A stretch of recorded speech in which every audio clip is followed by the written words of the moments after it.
Buenas noches, distinguidos amigos y amigas puertorriqueños, distinguidos eh, radio escucha, televidentes, a través de La Voz de Frankie, la página del Vigilante Internacional Noticias, y los amigos que nos escuchan a través de la página de Personajes de la Calle en Filadelfia y en New Jersey. Nosotros en el día de hoy nos complace tener virtualmente a una persona que aspira al puesto de representante a la Cámara por acumulación. Su nombre es José Bernardo Márquez. Buenas noches, José. Saludos, Frankie, muchas gracias por la oportunidad y saludos a todas las personas que nos sintonizan a esta hora. Hay una realidad existencial en la política de Puerto Rico, y es que estamos viendo cómo la legislatura de Puerto Rico está completamente deteriorada. Vemos cómo las agencias se siguen desboronando diariamente y segundo a segundo. Cada segundo es vital para poder rescatar a Puerto Rico de las manos de aquellos que lo han destruido.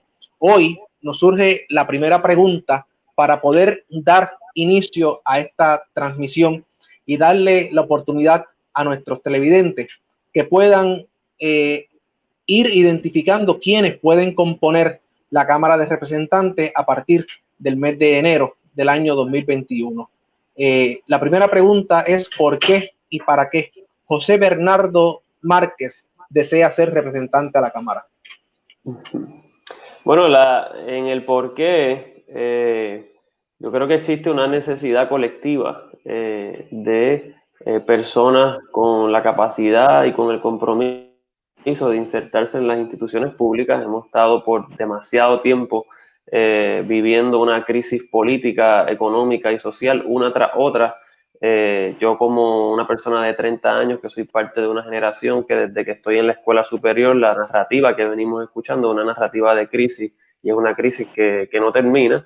Y en ese sentido, pues responder a esa necesidad con acciones y con participación ha sido parte de la motivación mía, ¿verdad? Hay un país que ha estado rehén de unas figuras políticas que nos han traído a la situación en la que estamos, y las alternativas políticas a esa situación y a esos problemas no van a caer del cielo, tenemos que desarrollarlas, tenemos que crearlas con nuestra participación activa, así que en parte por esa razón, como una respuesta a esa realidad, es que yo he decidido hacerme disponible a la candidatura por acumulación. ¿Y para qué aspirar? Pues para romper esquemas, porque si fuera para repetir los esquemas que nos han traído hasta aquí, pues para eso mejor no lo hacíamos, porque ya para eso hemos tenido unas personas que han sido unas expertas en reproducir los esquemas vigentes, los esquemas de la corrupción, el esquema del partidismo, el esquema del estatus. Y en ese sentido, pues mi inserción y mi participación en la política ha sido para ofrecerle al país una alternativa distinta y para ayudar a construir esa alternativa. Tenemos una Cámara de Representantes donde hemos visto que lamentablemente cuatrienio tras cuatrienio hay señalamientos de corrupción, malversación de fondos públicos, nepotismo, una rampante corrupción que realmente ya se ha incrustado dentro del mármol de lo que es el Capitolio de Puerto Rico. Para poder romper ese espinazo de esa corrupción rampante, ¿qué propone Bernardo Márquez? Bueno, en Puerto Rico yo digo que gobiernan intereses y no ciudadanos, y la manera en la que hay que combatir eso es con mayor participación y con mayor apertura de los procesos. Eso requiere, por un lado, unas reformas y unas revisiones al sistema tal cual está diseñado. Por diseño, hay dos partidos que se les hace más fácil llegar al poder, y en ese sentido, pues tenemos que reformar el diseño electoral democrático para que sea más representativo de las preferencias. ¿Cómo es posible que cuando se encuesta a la ciudadanía, cuando se hacen estudios formales estadísticos, más del 80% dice que desconfía, más del 80% dice que no cree en los partidos existentes y en el liderato existente, pero sin embargo los resultados electorales siguen reflejando cierto apoyo a eso? Y eso ocurre de esa manera porque hay un sistema que hace mucho más complicado y difícil que alternativas nuevas de verdad puedan estar en el ruedo político. Aquí, por ejemplo, actualmente estamos viendo un registro electoral que cuando uno lo mida comparativamente, cierra 50 días antes de las elecciones y es la fecha más complicada, digamos, para el electorado en todas las jurisdicciones de los Estados Unidos. En las demás jurisdicciones cierra 30 días, 20 días, 15, 7 días antes de las elecciones y en algunas jurisdicciones ni siquiera cierra. Aquí lo cierran 50 días antes.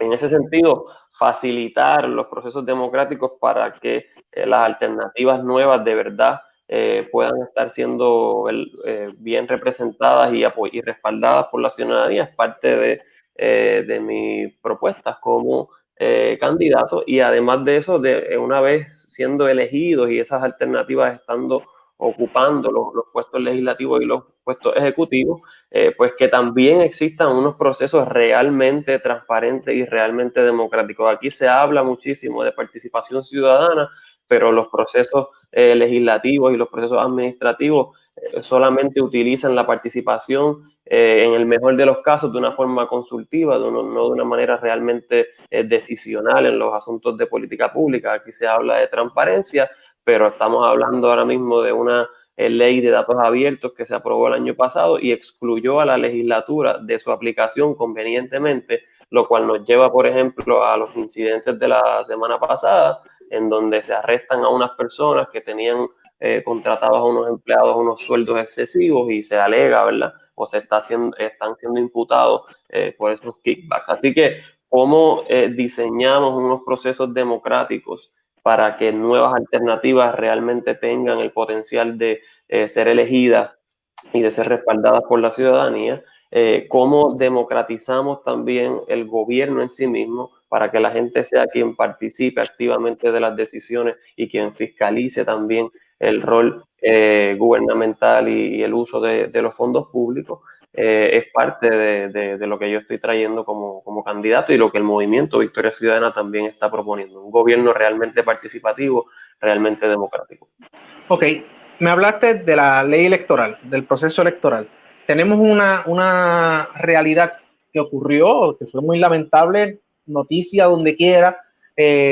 Realmente era una institución que tenía un poquito de seriedad de todas las que actualmente existen. Creo que era de las últimas que quedaban con un poquito de credibilidad en el sistema gubernamental y democrático de Puerto Rico, pero se vio lacerado. El pasado domingo fueron unas primarias, pero el domingo anterior, el día 9, hubo un desastre en el manejo de la cuestión democrática del país. El presidente de la comisión estatal, con un buen sueldo asignado, un buen presupuesto para manejar todo el sistema de los líderes, de los comisionados electorales, antes estaba el vicepresidente, los secretarios.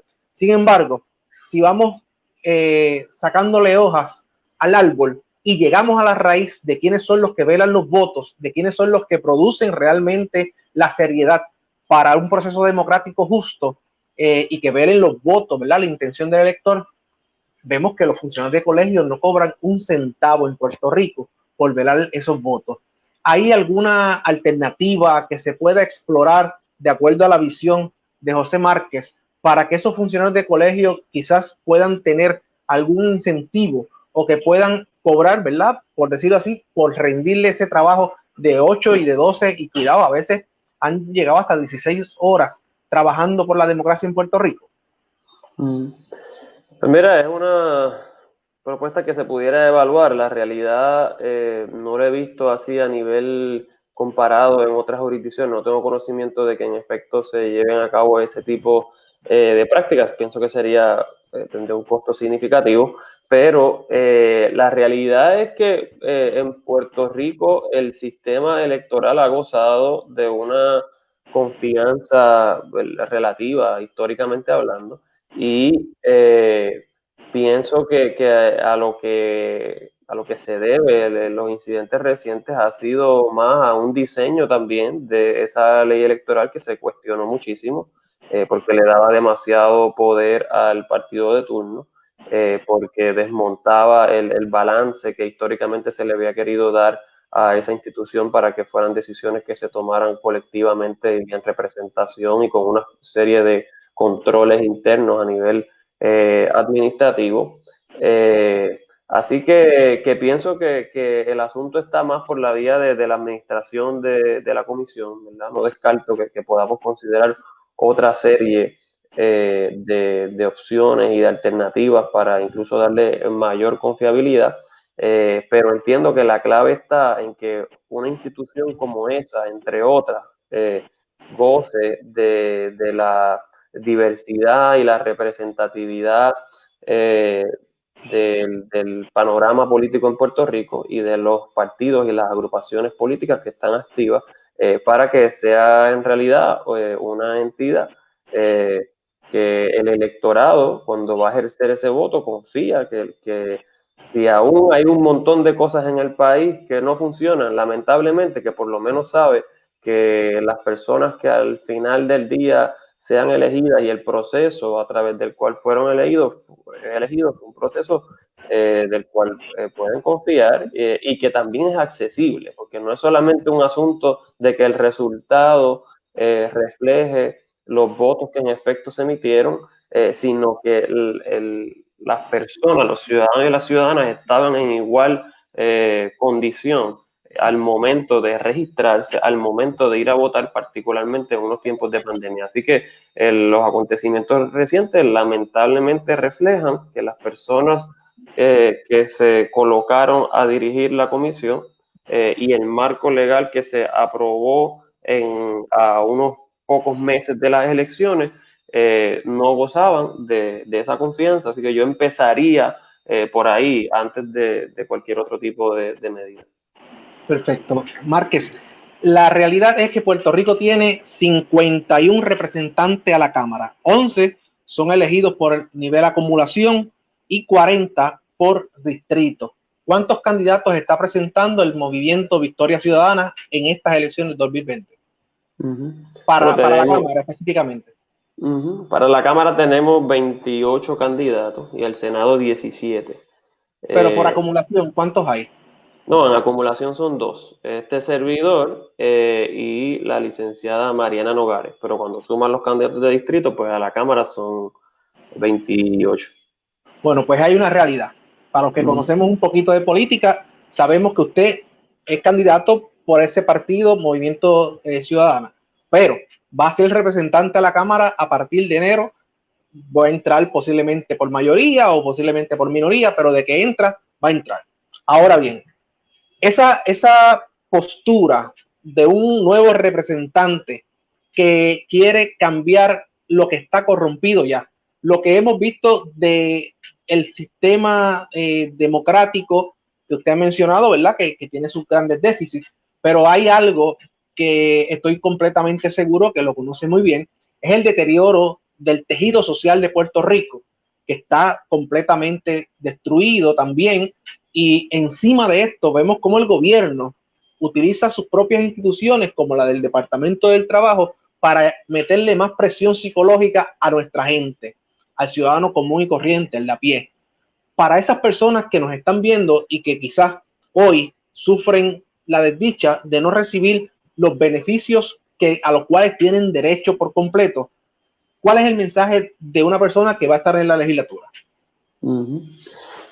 Bueno, el mensaje es que el país, esa misma indignación que siente ese ciudadano que nos escucha, es la indignación que siento yo también como aspirante y que sentimos todos los miembros del movimiento, y que hemos decidido convertir esa frustración y esa indignación en participación política. Es decir, todas esas problemáticas tienen una raíz política, son problemáticas políticas, y muchas veces pensamos que somos personas que no nos queremos involucrar con la política, que somos personas que no nos consideramos políticos, que no nos consideramos mal llamados fanáticos, etcétera. Pero en realidad, cuando vemos que tenemos una pandemia y que se utilizan fondos de la pandemia para emitir unos contratos millonarios y celebrar esos contratos millonarios a amigos del partido, esa decisión afecta el manejo de esa pandemia. Cuando se nombran personas al Departamento del Trabajo o a otras agencias del gobierno que no necesariamente tienen la trayectoria y las competencias para dirigir esas agencias, y en los efectos en cadena que eso implica a nivel social, a nivel económico, pues todo eso son decisiones políticas. Así que la exhortación es a que reconozcamos y notemos que es sumamente importante el rol que se ejerce desde el gobierno para planificar la economía, para resolver los problemas colectivos que nos afectan a nivel social, a nivel educativo, a nivel de la migración, a nivel del cambio climático y todos los efectos también que eso está teniendo en años recientes en términos de la vulnerabilidad en la que está colocada nuestra sociedad, y porque tenemos que planificar también mejor nuestra infraestructura, entre otras cosas. Así que, ¿cómo reconocemos esa raíz colectiva, social y política de muchos de los problemas y hacemos un ejercicio ciudadano de responsabilizarnos por esas raíces políticas? Porque las personas que están tomando esas decisiones erradamente y que una y otra vez nos hunden más en estas condiciones de crisis, no llegan a esos roles solos, llegan con el respaldo y con el voto de muchas personas. Así que reconocer eso y estar dispuesto a repensar la manera en la que hemos elegido y los resultados de esas personas que hemos elegido y hacerlos distintos, esa es mi exhortación. Hay una ruta de campaña. Son 78 municipios que hay que recorrer. En el caso de ustedes, como son pocos los candidatos a acumulación, acumulan en todos los pueblos y ahí obtienen los votos. Hasta hoy, ¿cuántos pueblos han logrado visitar? Pues mira, obviamente la pandemia nos ha afectado muchísimo. Yo debo de haber visitado ya como uno presencialmente sobre 20 pueblos, porque he estado participando antes de ¿verdad? Del cierre, estaba participando ya de algunas actividades, particularmente en la zona, porque en ese momento, no sé si conocías, pero yo estuve primero como candidato a representante de distrito, luego surge una vacante en el movimiento y yo me muevo a candidato por acumulación, así que en un principio pues mi campaña estuvo mayormente centrada en el pueblo de Tuabaja, pero como parte del distrito de Bayamón del movimiento Victoria Ciudadana, pues participaba de todas las actividades de la zona. Ya luego cuando me convierto en candidato por acumulación, pues entonces he estado integrándome a lo que ha sido pues esa campaña a nivel de todo Puerto Rico, tanto con nuestra candidata a la gobernación, la licenciada Alexandra Lúgaro, que estaba haciendo unas actividades que se llamaban Lúgaro en la Plaza. Visitamos varias de esas plazas con ella por varias semanas, y también he estado participando de varias caminatas con distintos candidatos del movimiento a alcalde, a legisladores de distrito, etcétera. Así que entiendo que debe estar por ahí, pero en tiempos de pandemia, pues hacer una campaña es sumamente retante y hay que tomar todos los debidos cuidados y las precauciones con respecto a la ciudadanía y la vulnerabilidad del COVID. Así que he estado también desarrollando una estrategia virtual para poder llevar el mensaje. Así que esta participación contigo pues también es parte de ello y me permite llegar a muchos ciudadanos y ciudadanas alrededor de todo Puerto Rico. Es un placer que estés con nosotros. Hay un pueblo que estuviste visitando y lo vi a través de tu página de la campaña. Incluso una de las fotos que creo que la tienes de banner, ¿verdad? Presentación, es en Guánica. Pude identificar que es la plaza de Guánica. Guánica es un pueblo situado al sur de Puerto Rico, 28 playas hermosas, un bosque seco súper espectacular. En el área de los recursos naturales que pudiste observar en el área de Guánica, así se repite en muchas áreas de Puerto Rico, que el gobierno prácticamente los ha dejado a dispensas de las personas que realmente no conocen o no se enamoran de lo mucho que Dios nos regaló y que nos ha permitido tener como herencia. Para los recursos naturales, ¿has logrado identificar posibles cambios que haya que hacer o que se pueda trabajar directamente para mejorarlos? Bueno, pues el Movimiento Victoria Ciudadana está comprometido con lo que es una economía sustentable y un desarrollo sustentable. Es imposible no reconocer la importancia de defender el medio ambiente particularmente y de aportar, ¿verdad?, a mitigar todo lo que han sido daños históricos que se le ha hecho al ambiente. Así que nuestro compromiso con los recursos naturales es parte fundamental de lo que nosotros llamamos la agenda urgente. Así que todo lo que tiene que ver con un plan adecuado de uso de terrenos, de una energía renovable y una transición adecuada a una energía renovable, todo lo que tiene que ver también con un turismo ecológico, pues son visiones y enfoques que nuestro movimiento está comprometido. En el sur de Puerto Rico, pues ha sido sumamente retante, diría, las intervenciones y las participaciones en esos pueblos, porque el país ahí está expuesto a una triple dificultad, porque venimos, ¿verdad? Venimos de María, venimos luego de los terremotos que han estado afectando más directamente a esa zona y ahora también la pandemia. Así que el panorama de sosiego y de reto que viven nuestros compueblanos en el sur, pues es muy real y es importante que lo tomemos en cuenta al momento de diseñar estrategias de desarrollo económico, de desarrollo educativo, y nuestros candidatos y candidatas del sur de Puerto Rico pues están muy comprometidos con aportar ese insumo y esa experiencia que han tenido directamente al momento de presentarle al país en estas próximas semanas y estos próximos meses estas propuestas distritales que el movimiento estará presentando. De Guánica hasta Ponce, un área costera, antes tenía una productividad genuina en términos de la utilización de los puertos de Guánica, Guayanilla y Ponce. El puerto de las Américas está varado. El puerto de las Américas lo han dejado al olvido. Hoy día se está convirtiendo prácticamente en un elefante blanco, como llamamos, ¿verdad? Han hablado o han explorado posibilidades de meterle mano de verdad para poder expandir o explotar la grandeza de ese puerto de las Américas y que realmente sea lo que inicialmente quería hacer, puerto de las Américas, para desarrollar el área sur en términos económicos, en términos comerciales.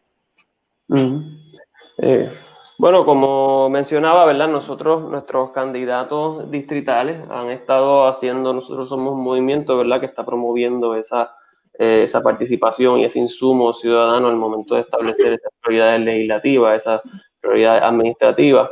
Y además de eso tenemos una red de redes, que es una iniciativa también muy distinta a lo que se hace en otros partidos políticos, en donde se centralizan muchas de las decisiones, sino que nosotros estamos proponiendo una estructura organizacional donde el programa de gobierno se nutre de ese insumo que están dando no solamente los ciudadanos y los miembros del movimiento a nivel local, sino también expertos y personas que dominan temas de desarrollo económico, temas de desarrollo ambiental, temas de reformas democráticas, entre otras. Así sí, me gustaría que tomen nota de otro detalle bien importante que estuve conversando con Sayira Jordán Conde, y son las 29 represas que tiene Puerto Rico. Tenemos un sistema de represas que está en riesgo y en peligro para todos los vecinos de esos pueblos donde están estas represas. De ahí surge también que lamentablemente el gobierno y la legislatura ha mirado hacia otro lado. Puerto Rico necesita que de la Cámara de Representantes, que del Senado, haya una fiscalización efectiva en estos lugares, pues estamos hablando de la seguridad nacional.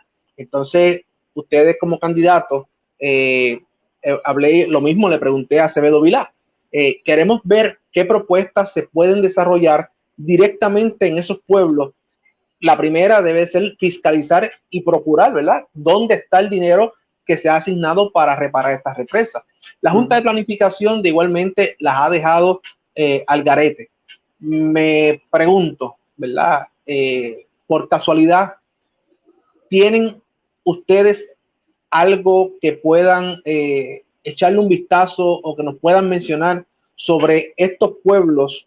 Yo sé que no los podemos mencionar todos, ¿verdad? Pero quizás has oído hablar de las represas de Puerto Rico que están en peligro. Bueno, sí, a eso voy que un poco cuando con la otra pregunta sobre el puerto, pues nosotros, incluso hoy yo estaba revisando lo que son propuestas distritales, porque cada región de Puerto Rico pues tiene unas necesidades específicas, tiene unos retos, aunque hay muchos que se repiten a nivel económico, a nivel ambiental y otros, pero que hay unos que son muy característicos de esa zona, y en ese sentido la manera en la que estamos diseñando nuestro plan de gobierno, pues hay unos problemas que pudiéramos llamar sistémicos y transversales que le afectan a todo Puerto Rico, y hay otros que responden a esas necesidades. Yo hoy precisamente estaba revisando lo que han sido nuestras propuestas del movimiento a nivel distrital, viendo qué es lo que están presentando los candidatos y candidatas del oeste, los candidatos y candidatas del sur, candidatos y candidatas de área metro y de otras zonas.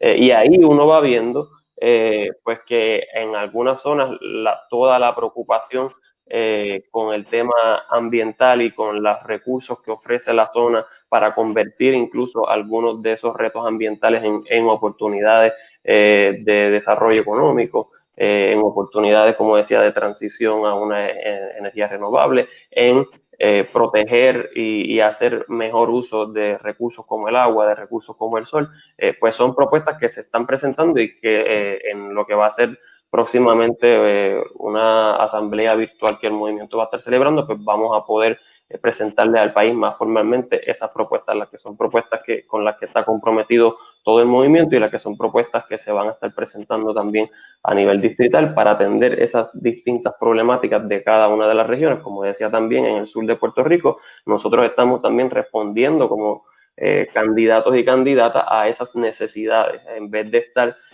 tocando de oído y legislando de forma anecdótica, pues queremos de verdad presentar un programa de gobierno y unas propuestas ciudadanas que se nutren de lo que ha sido esos espacios que hemos tenido y esa relación directa que tienen nuestros candidatos y nuestras candidatas con las zonas en las que se encuentran. Así que diversificar la economía, defender nuestros recursos naturales, promover una economía solidaria como es estrategias de desarrollo cooperativo, desarrollo agroecológico, pues ciertamente también van a estar en nuestro programa de gobierno.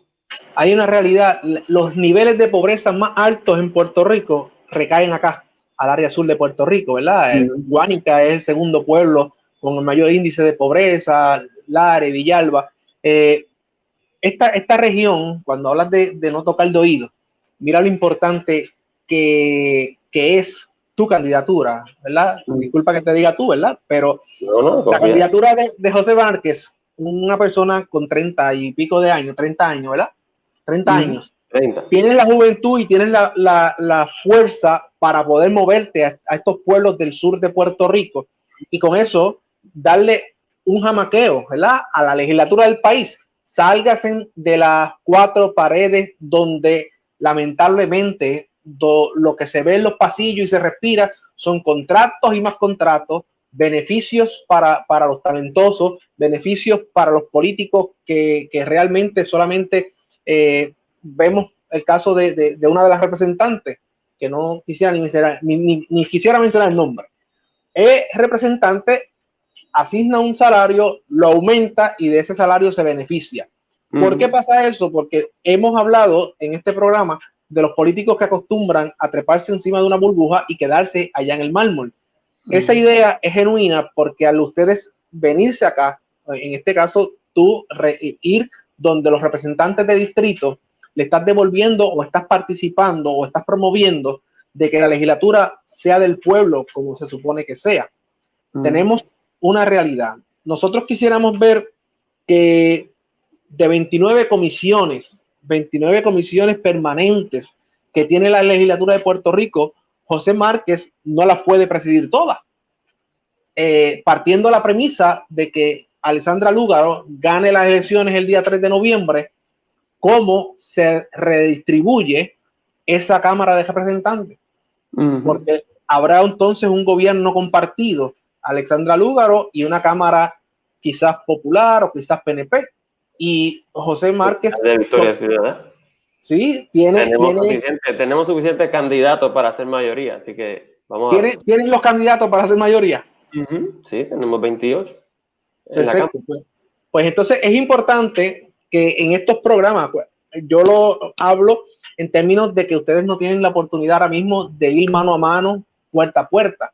Estos programas de análisis y de entrevistas son oportunos para responder. Yo estoy preguntando de lo que te pueden preguntar calle a calle, ¿verdad? Y me alegra que tengas la oportunidad de tomar notas y de registrar tu participación. Más bien me gustaría saber ahora, hablando, ¿verdad?, de lo que se dice en la calle. Vamos ahora a hablar del compromiso que has hecho con la Asociación de Psicología del país. ¿Cuáles son los puntos específicos que estás tocando y por qué te comprometes con ellos? Bueno, eso fue una iniciativa muy valiosa que la Asociación de Psicología ha estado promoviendo ya, me parece que por más de un ciclo electoral, y de la cual tuve conocimiento y ¿verdad?, me conmovió mucho. Me pareció que un movimiento como el nuestro, que está hablando de hacer una nueva política, que está hablando de promover una cultura de diálogo, y de inclusividad y de respeto a la diversidad que nos une mucho más de lo que nos separa, pues que promover una campaña distinta. En el caso mío también, que estoy hablando de romper los esquemas del partidismo, romper los esquemas de la vieja política, pues me pareció muy ¿verdad?, a tono con lo que era mi discurso desde un inicio, y mi interés de poner de moda la participación ciudadana y la política en Puerto Rico. Comprometerme con esos principios éticos para una campaña de altura, que es lo que ellos están proponiendo, y que exhortan a candidatos y candidatas a nivel de Puerto Rico a que promuevan eso de cara al ciclo electoral. Y en ese sentido, el compromiso es con una campaña que esté basada no en personalismo, no en ataques, sino en propuestas, en compromisos programáticos, y en ese sentido, pues eso ha sido desde un principio lo que ha caracterizado mi campaña, desde que yo arranqué en diciembre de 2019 haciendo ese anuncio allá en Tuabaja. Hablé de una campaña que estuviera centrada en esa promoción de una nueva política, en esa promoción del interés colectivo versus el interés particular, en esa promoción del largo plazo versus el corto plazo, que es lo que ha caracterizado la manera en la que se gobierna en Puerto Rico. Y es importante que eso no solamente sea una promesa o un eslogan de campaña, sino que en el día a día, en la manera en que me comunico con la ciudadanía, en la manera en que me comunico con los medios de comunicación, pues refleje ese compromiso y que refleje esa ética. Y en ese sentido, pues va dirigido a que, como podrás ver desde mi página web, de mis redes sociales, en todo momento, aun cuando haga ejercicios importantes de fiscalización que no se pueden dejar de hacer. Así que no es un asunto de que ahora todo sea color de rosa, y todo sea una manera simplona de hablar de los problemas del país. Se puede fiscalizar y se puede señalar las personas que han sido responsables de los problemas, pero hacerlo con seriedad, hacerlo con evidencia y sobre todo hacerlo con propuestas. No solamente señalar cuáles han sido los problemas, sino decir cuáles pueden ser esas soluciones y dónde están y por qué no se han implementado hasta el momento. Esta semana, tan reciente como la semana pasada, justo después de denunciar los actos que se le estaban imputando a la representante María Milagro Charbonnier y al representante Nelson del Valle, a mí se me preguntó sobre propuestas y rápido indiqué: hay unos proyectos engavetados de transparencia financiera en la legislatura. ¿Por qué no los hemos aprobado? Si no, ni siquiera no hay que presentarlos, ya están presentados. Lo que pasa es que no han habido los votos para aprobarlos y mi compromiso es con esos proyectos de transparencia financiera. Hay unas leyes de datos abiertos ya aprobadas, pero tienen, como siempre dicen, que hace la ley hace la trampa, tienen unos escollos. ¿Por qué no empezamos por enmendar esas leyes de datos abiertos para que le apliquen a la legislatura y la legislatura tenga disponible en sus plataformas los datos sobre cómo administra el presupuesto público que les es asignado. Así que en todo momento, de nuevo, la denuncia va acompañada de evidencia y va acompañada de propuestas. En eso consiste una campaña de altura y ese ha sido mi discurso hasta el momento y lo seguirá haciendo. Ve bien que un presidente de la comisión, de cualquier comisión, un legislador que preside una comisión, ponga a dirigir esa misma comisión que él preside a su propio hijo. No, no, por supuesto que no. Eso, hay ahora mismo senadores que hemos sabido que presiden comisiones y que sus hijos son miembros, son directores ejecutivos. No sé cómo lo han logrado, que han logrado conseguir dispensas de la Comisión de Ética o de la Oficina de Ética Gubernamental. Eso es un detalle que en Puerto Rico criticamos los puertorriqueños. Claro. Deben de haber formas de que se rompa esa tradición maquiavélica de obtener beneficios ilegales prácticamente. Claro, y lo hemos visto también en el Ejecutivo y se hace de otras maneras indirectas. En ese caso que mencionas es el caso más burdo, ¿verdad? Porque estás literal haciendo un nombramiento de un empleo a una persona que es familiar de quien toma la decisión y quien tiene lo que le llaman, ¿verdad? Como esa facultad nominadora. Pero lo hemos visto también a nivel de contrato, donde se crea una compañía a la que se le da un contrato y esa compañía a su vez está subcontratando a familiares de X o Y funcionarios que también tienen la facultad de emitir esos contratos. Así que eso ciertamente es un conflicto, no debería estar permitido por nuestro marco legal. De hecho, en algunos casos a mí me parece que estamos hablando de asuntos que son fácilmente señalables por la Dirección de Ética Gubernamental y o por el Contralor de Puerto Rico. Las razones por las que eso no ocurre, pues no las sé, pero remediar eso con darle lo que alguna gente le llama eso garras legales, pues es parte también de mi compromiso, pero también la razón principal por la cual estos asuntos no ocurren muchas veces no es necesariamente porque el marco legal no sea lo suficientemente rígido y fuerte, sino es porque las personas encargadas de implementar ese marco legal no lo están haciendo.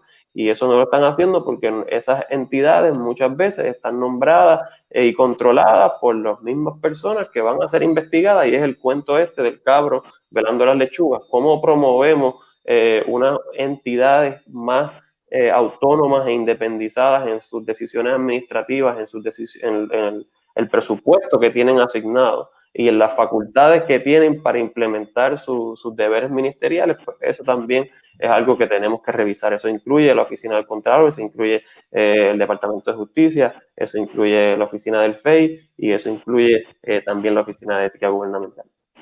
¿Cómo se siente un candidato a la legislatura sabiendo que los últimos señalamientos, los arrestos, las acusaciones, las hace una agencia extranjera y no una agencia, un ente público de Puerto Rico?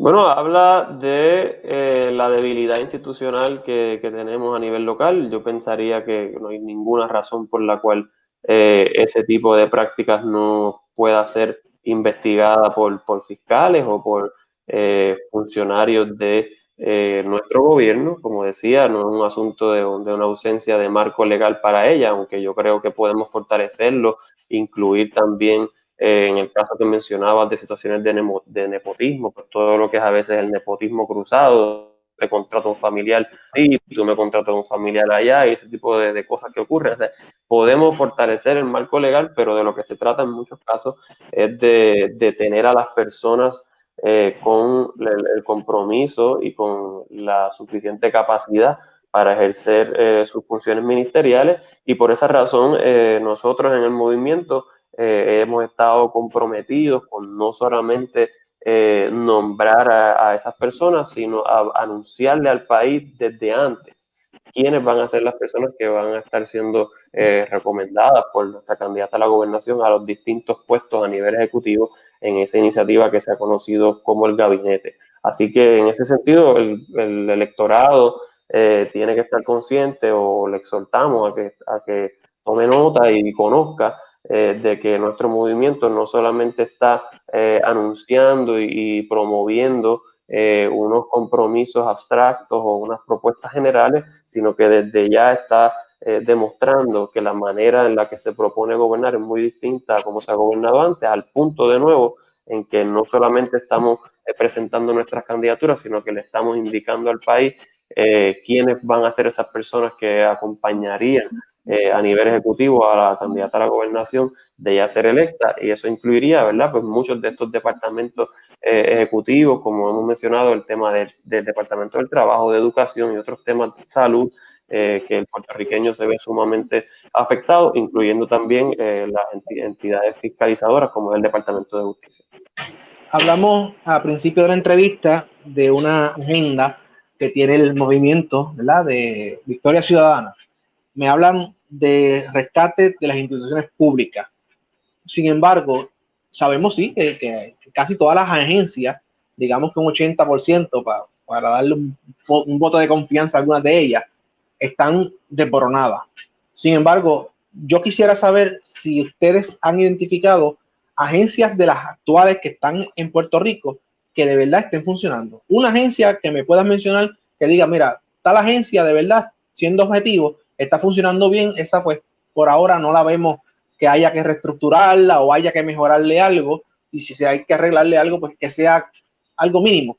Pero ¿hay alguna agencia que Márquez pueda decirme, mira, Frankie, esta agencia está bregando bien? ¿La tienen identificada? Es difícil. Yo, por ejemplo, yo trabajé en el Instituto de Estadísticas y es una entidad que valoro y respeto mucho la labor que se hace, y para el presupuesto que se le asigna, pues tengo que decir que respeto y valoro la información que allí se produce y que el país necesita. Sabemos que quizás pudiera hacer más, pero si tuviera los recursos económicos para ello, pues probablemente lo estarían haciendo. Y pues me consta también que las personas que están nombradas y tomando decisiones allí, pues son personas con alto perfil, ¿verdad?, profesional en los temas de demografía, en los temas de economía, de epidemiología, etcétera.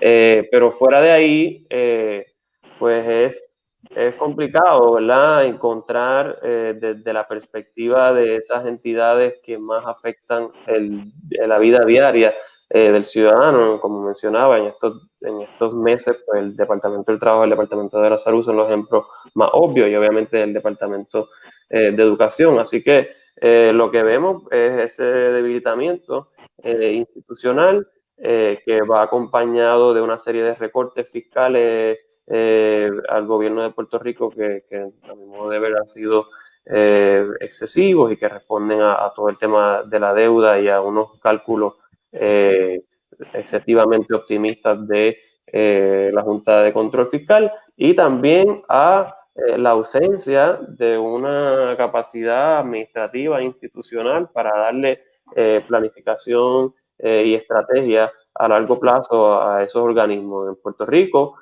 cada 4 años se desmonta y se remonta la rueda en estas entidades, y eso también afecta mucho la continuidad. Por esa razón, en mi caso, pues siempre he estado abogando por lo que son políticas públicas de largo plazo, ¿verdad?, que podamos establecer cosas como estrategias decenales de educación, o una estrategia también a mediano y largo plazo para manejar la seguridad y tener una teoría y un diseño para prevenir situaciones de violencia y darle al país la seguridad que tanto anhela y tanto necesita. Esas cosas no ocurren ni en un año, ni en 2, ni en 3, ni en 4. Requieren unos diseños más amplios, y la manera de lograr esos diseños es sentando en la mesa a los distintos sectores que están afectados por esas decisiones y que tienen también las facultades de implementar las soluciones para que en una mesa de concertación y de diálogo podamos diseñar y establecer esos planes a largo plazo. Pero si no hacemos eso, si lo que hacemos es que si la propuesta la hizo el rojo, pues el azul la va a rechazar, o si la hizo el azul, el rojo la va a rechazar, pues en ese tirijala llevamos demasiado tiempo y el país está como está. Así que por esta razón una cultura política de diálogo y concertación es parte también del compromiso, y es parte también de esa campaña de altura a la que hacemos referencia hace unos minutos. Vamos ahora a hablar de del segundo punto de la agenda, que dice reconstrucción social, económica, ambiental y fiscal. Específicamente en el área fiscal, ¿ve ustedes conveniente que Puerto Rico siga bajo esta tutela de la Junta de Control Fiscal, o hay que hacer lo que en un momento dado dijo Rivera Chat, írsele de frente y pelear contra la Junta de Control Fiscal?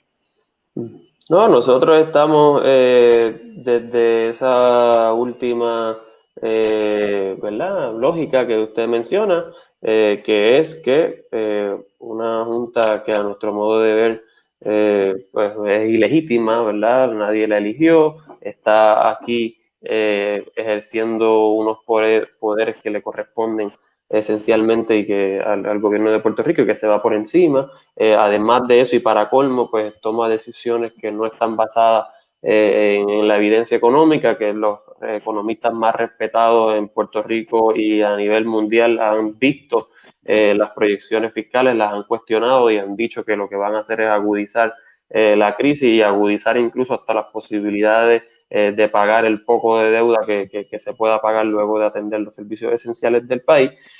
Así que en ese sentido, pues nuestra visión es una contraria, ¿verdad?, a lo que ha sido los objetivos y la visión de gobierno y economía de la Junta de Control Fiscal, y nos oponemos a la Junta y a su agenda detrimental para el futuro de Puerto Rico. Así que nuestra reconstrucción, para poder, y esto lo han dicho, ¿verdad?, personas como el economista Martín Guzmán, que estuvo en Puerto Rico unos meses antes de que se aprobara Promesa, y luego cuando se aprobó Promesa trabajó una serie de estudios especializados y decía que los muertos no pueden pagar deudas, así que si matas la economía de Puerto Rico, si destruyes sus instituciones y a su vez todo ese tejido económico y social que va a ser capaz de darle al país algún tipo de desarrollo y de riqueza, pues el país no va a estar en posición de seguir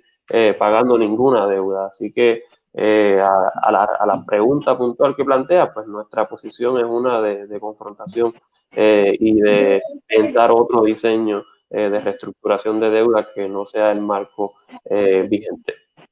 Ok, llegamos al punto de una confrontación, ¿verdad? Al máximo de la utilización de los poderes que tiene Puerto Rico. Sin embargo, vivimos en un país donde está siendo tiranteado, manipulado, colonizado completamente. ¿Cómo podemos descolonizar a Puerto Rico desde el punto de vista del partido Movimiento de Victoria Ciudadana? Bueno, el movimiento ¿Cuáles serían los mecanismos que ustedes utilizarían? Bueno, nosotros, nuestro compromiso, aunque es un movimiento inclusivo en cuanto a distintas opciones descolonizadoras, como es la libre asociación, como es la independencia, como es la estadidad, el compromiso del movimiento es con lograr la descolonización, y la manera en la que proponemos viabilizar ese proceso descolonizador es lo que se conoce como una Asamblea Constitucional de Estatus. Entendemos que de esa manera, convocando una Asamblea Constitucional de Estatus, se puede destrancar lo que ha sido la estrategia histórica repetida y trillada de los plebiscitos, que siempre se diseñan en función de quién está al poder, y que lo que se quiere lograr muchas veces es el resultado plebiscitario o consultivo que le beneficia al partido de turno. Así que lograron una deliberación democrática con representación de los distintos sectores y las distintas posturas con respecto al estatus, y que eso sirva como un preámbulo de unas negociaciones con Estados Unidos, y con la posibilidad de que eso permita entonces convocar un referéndum, que entonces sea una consulta vinculante. Por ahí es que va la agenda y la propuesta del Movimiento Victoria Ciudadana. Nuevamente, que mediante una deliberación de país y un diálogo de país sobre un asunto tan importante como es nuestra relación con Estados Unidos, en el marco de una Asamblea Constitucional de Estatus, se puedan dar esas conversaciones y se pueda dar esa deliberación tan importante, y que entonces eso genere unas negociaciones con Estados Unidos para que finalmente haya un referéndum vinculante al respecto. Y eso también tiene que estar llevado a cabo desde un marco de un reconocimiento de que para solucionar el estatus de Puerto Rico, tanto desde la perspectiva local como desde la perspectiva de Estados Unidos, tienen que existir las condiciones políticas, sociales y económicas para eso. Así que en ese sentido nosotros reconocemos que se tiene que viabilizar un mejoramiento de nuestra situación social y económica y un desarrollo también político local y en conversación con Estados Unidos para que existan las conversaciones para finalmente lograr eso. Perfecto. Ya hemos llegado prácticamente al final de esta entrevista y es como si fuéramos hablado solamente 10 minutos. Hemos hablado muchos temas. Me gustaría, para poder, no diría yo convencer a un elector para que le den el voto a usted directamente o le den el voto a Victoria Ciudadana. Yo lo que busco es orientar, educar. Esa es la finalidad de este foro. ¿Cómo podemos educar? ¿A través de qué mecanismo? Para que las personas conozcan a José Márquez y por qué razón la persona debe de convencerse a través de sus propuestas, de sus escritos, de sus posturas, que le den el voto directamente a usted y no a un partido, porque si en otras ocasiones hemos repudiado, ¿verdad?, el voto íntegro bajo la insignia, de la misma forma lo hacemos con el Victoria Ciudadana. O sea, no es pedir el voto íntegro para Victoria Ciudadana. A mí me gustaría que las personas compongan la legislatura a base de las capacidades de cada candidato. Yo sé que ustedes pues también tienen su disciplina, ¿verdad? Pero yo estoy hablando con José Márquez y yo quiero saber por qué razón las personas pueden analizar o qué pueden buscar de José Márquez para identificarlo y que lo lleven a la legislatura. ¿Qué bueno tiene José Márquez? ¿Me lo puedes decir? Bueno, yo soy una persona que tiene un trasfondo y una formación tanto comunitaria como legal que me provee las herramientas, ¿verdad?, para poder Eres llevar... abogado, ¿verdad? Sí, soy abogado y he trabajado también temas de legislación como investigador, ¿verdad?, para entidades, publicaciones jurídicas y también para organizaciones cívicas.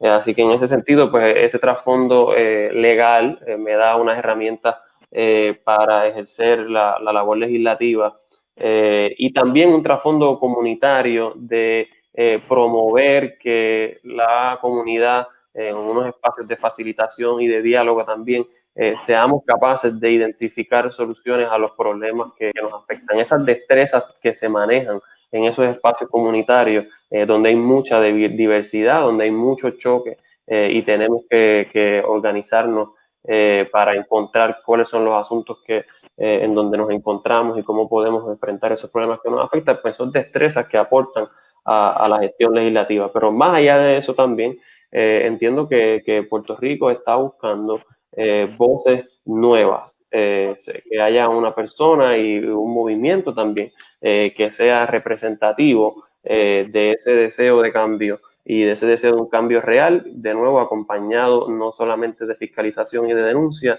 sino de propuestas y de soluciones. Y en mi caso, el ciudadano y la ciudadana que me escucha va a poder ver por lo que ha sido mi campaña hasta el momento y le invito a que me visite en las redes sociales, José Bernardo PR en Facebook y en Instagram, José Bernardo _PR en Twitter y josebernardomarquez.com. Va a ver que en todo momento mi actitud ha sido una de mucha transparencia y de una relación directa con la ciudadanía para responder a sus preguntas y para hablar de soluciones puntuales a los problemas. ¿Cuáles son esos enfoques legislativos que yo estoy promoviendo? Pues son 3 en particular, algunos los hemos abordado en la conversación de hoy. El enfoque de democratizar a Puerto Rico, promover instituciones y mecanismos participativos que le permitan a la ciudadanía ejercer esa voz y diseñar y ser parte de las soluciones que el país necesita. Ese tipo de propuestas no es una propuesta que el político tradicional quiere conceder, porque eso es perder control. Y nosotros somos un movimiento que estamos abriendo esos procesos para que sea el ciudadano el que se inserte y participe de las decisiones colectivas. Ese es uno de los enfoques de democratizar a Puerto Rico, el enfoque de luchar contra la corrupción, porque es uno de los temas que a su vez incide sobre otros problemas como la administración de fondos públicos, como la toma de decisiones intervenida por intereses particulares, pues como hemos mencionado también en esta conversación, aumentar la fiscalización, aumentar las facultades de los organismos que están llamados a controlar ese tipo de prácticas en el gobierno, aumentar la transparencia financiera, es también parte de mi compromiso. Y por último, el tema de la juventud. En Puerto Rico hay unos 700,000 jóvenes entre 18 y 34 años y solamente tenemos un representante de esa población en la legislatura. Eso es sumamente importante porque ese es el perfil de la persona que emigra, el perfil de la persona que padece muchas veces situaciones de violencia en la calle, el perfil de la persona que padece desempleo y dificultades para echar para adelante en Puerto Rico, es muchas veces el perfil de un joven y cómo también esa voz juvenil está representada en esa legislatura, pues es fundamental. Así que en ese sentido, si el país en efecto está buscando capacidad, está buscando compromiso y está buscando liderazgo, van a ver que en mi candidatura lo encuentran como parte de mi trasfondo y como parte de las propuestas que he estado presentando. A mí me gusta, yo hablo mucho en las entrevistas de crear dudas en el lector para que consigan la verdad. Yo le voy a mencionar a los lectores que usted es hijo de un funcionario público y que actualmente es alcalde, pero usted no tiene nada que ver con ese municipio, usted no trabaja para ese municipio. No, no, para nada. No, yo trabajo en la práctica privada, he ayudado voluntariamente en muchas cosas de mi comunidad porque soy tuabajeño, cuando hablo de que soy líder comunitario, pues soy líder comunitario en Tuabaja, así que algún vínculo con Tuabaja tengo como residente y como ciudadano, pero nunca he sido contratista ni empleado para nada de alguna entidad que mi padre haya dirigido como alcalde y antes cuando era representante tampoco. Eso es importante, crear la duda para que el ciudadano busque y conozca a cada candidato. Ahora, para ya ir finalizando, hay un tema que usted ha tocado bastante en otros foros. Lamentablemente no quisiera extenderme más del tiempo, ¿verdad? Pero en una próxima ocasión, y es la injusta paga hacia los profesores en Puerto Rico e incluso a los maestros de educación. Para ya ir cerrando la conversación, me gustaría que me hable un poquito sobre esa injusta paga hacia los profesores y hacia los maestros en el Puerto Rico, que sé y lo he escuchado en otras entrevistas, su visión.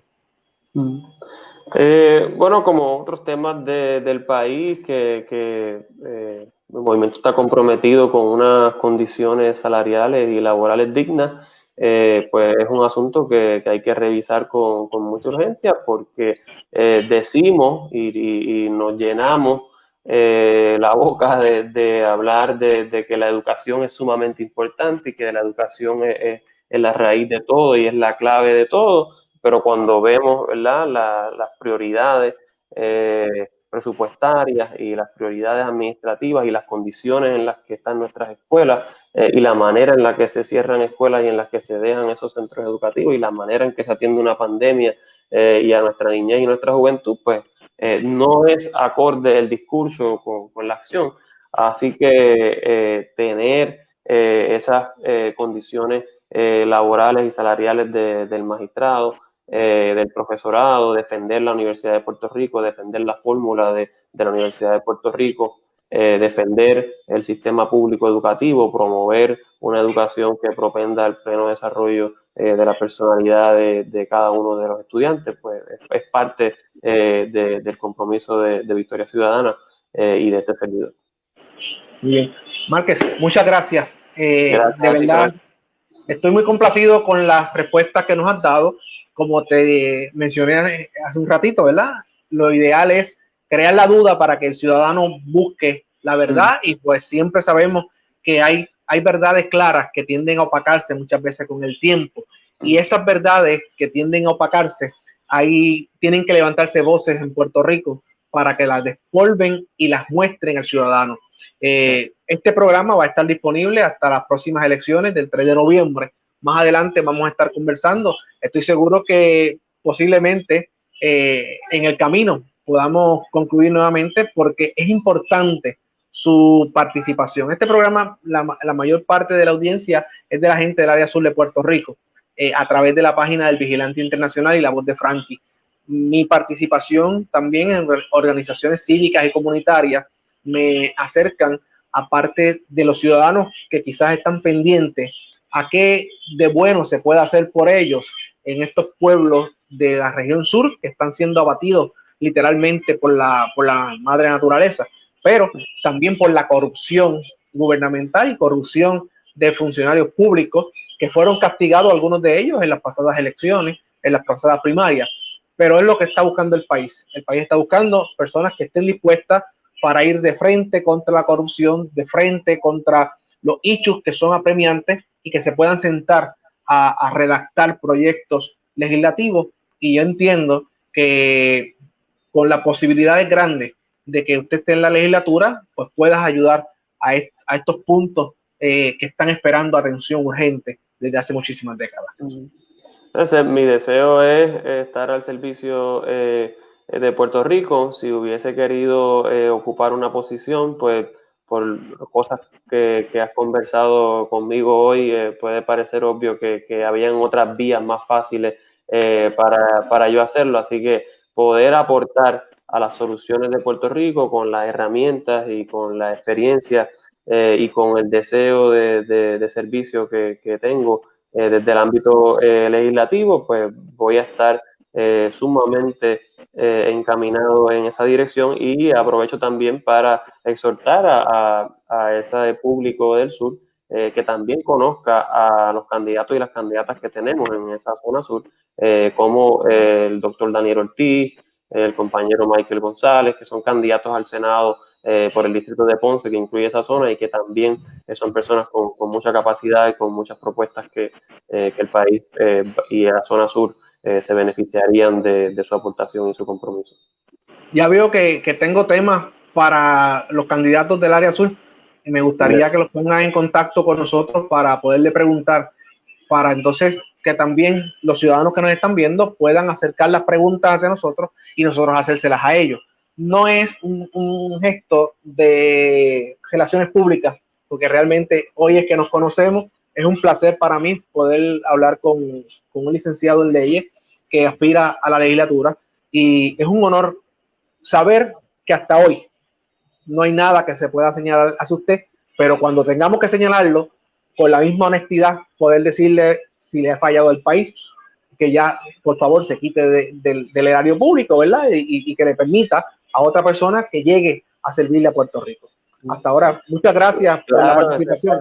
Claro, gracias a ti. Esa es parte del ejercicio. Somos un movimiento, y en mi caso una persona que está comprometida con la participación ciudadana y con la transparencia. Así que la exhortación es a esa, es a que la manera de evitar la charboniel de la vida y este tipo de situaciones que hemos estado confrontando es con una ciudadanía y con una prensa que está activamente fiscalizando y velando porque los funcionarios y las funcionarias ejerzan su deber. Así que bienvenido, siempre voy a estar disponible para conversar.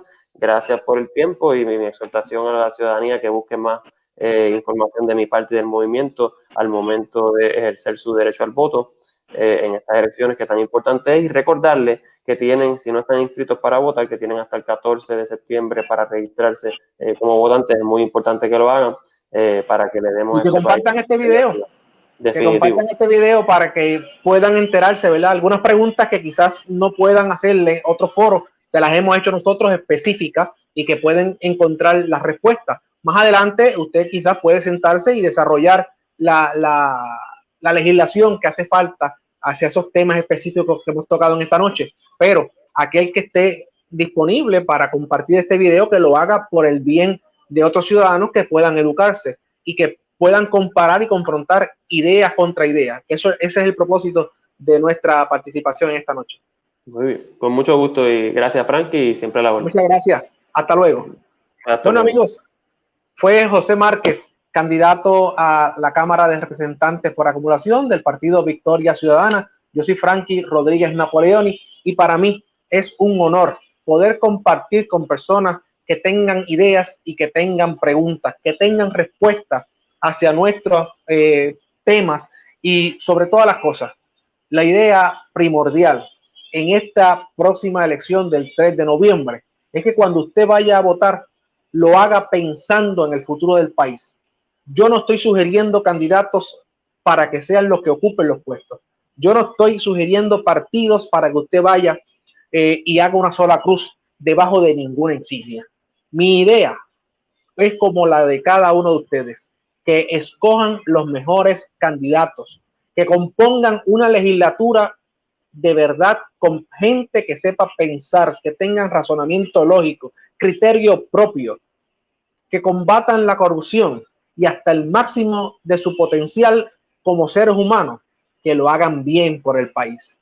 Si lo hacen bien en los próximos 4 años, hay que darle entonces la oportunidad de hacerlo mejor. Pero si no lo hacen bien, ya no lo van a hacer mejor porque nunca han tenido la capacidad. Lo han visto en la legislatura con representantes que han llegado solamente a enriquecerse y a enriquecer a su familia. ¿Cómo lo han hecho? ¿Cuál ha sido el esquema?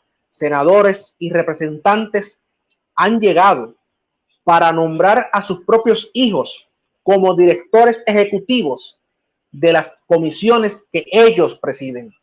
Hemos visto cómo han llegado a la legislatura representantes a la Cámara para darle aumentos salariales a sus propios ayudantes especiales y posteriormente obtener beneficio del salario de otra persona. Eso a todas luces está mal, pero también está mal olvidarse de señalarlo, no importa del partido político que sea.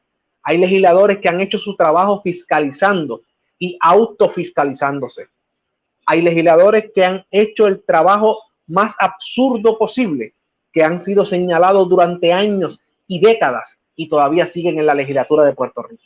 A esas personas que todavía siguen en la legislatura de Puerto Rico, hay que sacarlos en este noviembre, día 3 del 2020. Si usted no vota para componer la legislatura que hace falta, para que fiscalice, para que trabaje y haga las cosas que tiene que hacer, vamos a continuar viendo un departamento del trabajo incompetitivo, un departamento del trabajo que le tira las puertas en la cara a los ciudadanos que van en protesta a exigir sus derechos, los beneficios que ellos han acumulado y van a ver también cómo continuamente se comportan en tiempos de crisis y de desgracia para beneficiar políticamente a unos cuantos a costa de la miseria de muchos.